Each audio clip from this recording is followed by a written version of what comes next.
quartet with Guatemala. But go on with these experiments. Right. So when bioethicists talk about why we have regulations in place now, part of it is, of course, there's these revelations of these kinds of what we now think of as illegal but horrific study. So when you think about it, go back for a second and think about it with all of the revelations of what the Japanese were doing during the war, in particular what Mengele was doing. You get the Nuremberg Code right after the war, which says doing this kind of research on people who cannot give informed consent is immoral and a crime against humanity.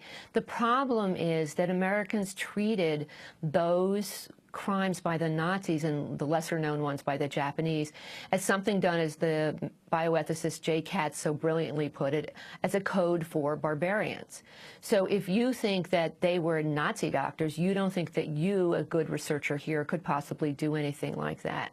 So the, quote, holy trinity, that's my term actually, of studies that get looked at in the United States is our horror stories are the using live cancer cells on patients in a Jewish chronic disease hospital in New York, the feeding of feces. Wait, that one, in that case, hepatitis. In the first case, you're talking about injecting live cancer cells into patients in this hospital. Into chronic disease patients, right? At a Jewish chronic disease hospital in Brooklyn. So that's the first case that came to light. Then there was a study at Willowbrook, which was a state-run institution for children with retardation. And in that case, it was because it was very common for those children to get hepatitis because of the living conditions. There was the feeding of, and then in some cases injecting of live hepatitis cells, often sometimes laced into fecal matter, into these children at Willowbrook. This took place in the late 60s and early 70s.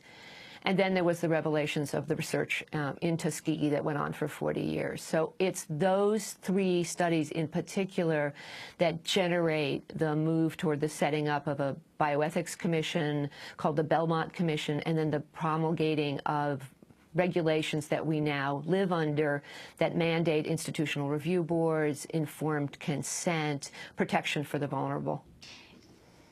Professor Reverby, I want to turn to a 1993 documentary about the Tuskegee experiments called Deadly Deception. This clip addresses how black men were lured into the Tuskegee experiment with assurances that they were actually receiving medical care. Many were told spinal taps were a form of treatment.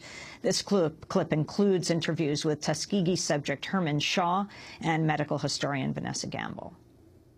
This letter sent to each man before his spinal tap claimed it was a very special free treatment. Some time ago, you were given a thorough examination. And since that time, we hope you have gotten a great deal of treatment for bad blood. You will now be given your last chance to get a second examination. This examination is a very special one. And after it is finished, you will be given a special treatment if it is believed you are in a condition to stand it. Remember, this is your last chance for a special free treatment. The men were told that the spinal taps were a treatment. That shows you some of the deception and deceit involved in the study. And these are physicians saying this, so that it has a certain power and authority of physicians saying this. On each subject, they performed physicals and blood tests. And to maintain the appearance of treatment, the doctors gave the men placebos, vitamins, aspirins, and tonics, all useless against syphilis. We got 3 different types of medicine. We got a little round pill, and sometimes they give us a capsule, and then they would give us a little vial of liquid medicine. Everybody got the same thing. These were men who weren't going to question the system, who weren't going to question the government doctors, who weren't going to be out there picketing and writing and protesting about it. These were men in Macon County, Alabama. Who's going to speak for them? Let's turn to another clip of Deadly Deception about how the subjects were explicitly denied treatment. By 1938, there was a National Venereal Disease Control Act, and throughout the nation, including Alabama, the Public Health Service pushed for syphilis treatment programs, but not for the men of Tuskegee. They were systematically excluded, and if they sought out help, they were tracked down and stopped. This happened to Herman Shaw when he went to Birmingham, Alabama for treatment. When I got there, I saw a nurse pacing through the camp. Talking about she was disturbed and thinking she'd been looking for someone that wasn't supposed to be there. And they gave me breakfast and put me on the bus and sent me back to town. I said, you didn't supposed to be here. I said, you're in Macon County Clinic.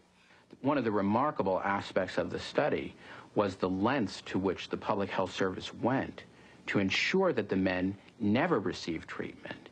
And when some of the men, by their own design, were able to obtain treatment, this was perceived by the researchers as abrogating the study. And I want to turn to another excerpt of deadly deception. The Tuskegee subjects were also denied penicillin, even when it became widely used to cure syphilis. Dr. John Heller, who headed the Tuskegee study at the U.S. Public Health Service in the 40s, is seen here touting the benefits of penicillin for syphilis treatment in a public service announcement.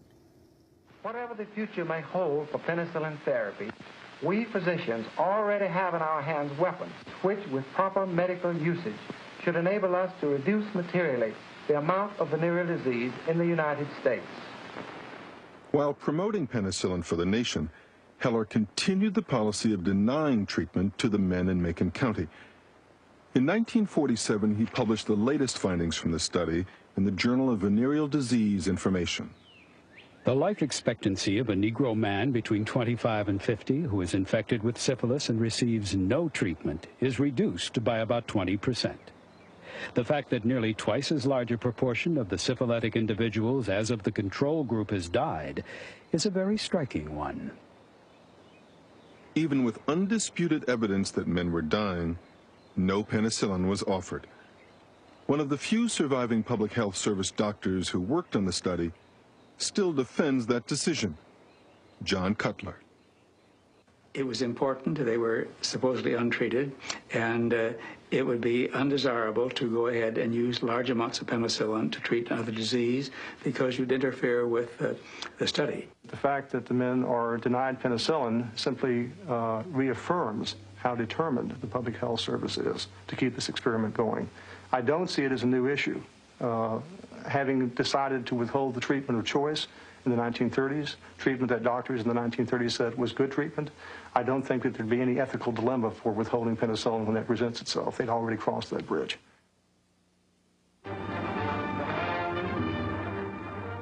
If the ethics of the study had ever been unclear, the events of 1947 should have brought them into sharp focus. Second Nuremberg trials. The American Military Tribunal hearing evidence against 23 of the leading Nazi doctors. The Nuremberg tribunals uncovered, amid the perverse horrors of the Nazi regime, gross examples of human experimentation in the name of medical science. The trial of these Nazi doctors led the international community to formulate the Nuremberg Code for the Protection of Human Subjects. Its first and central principle was informed consent.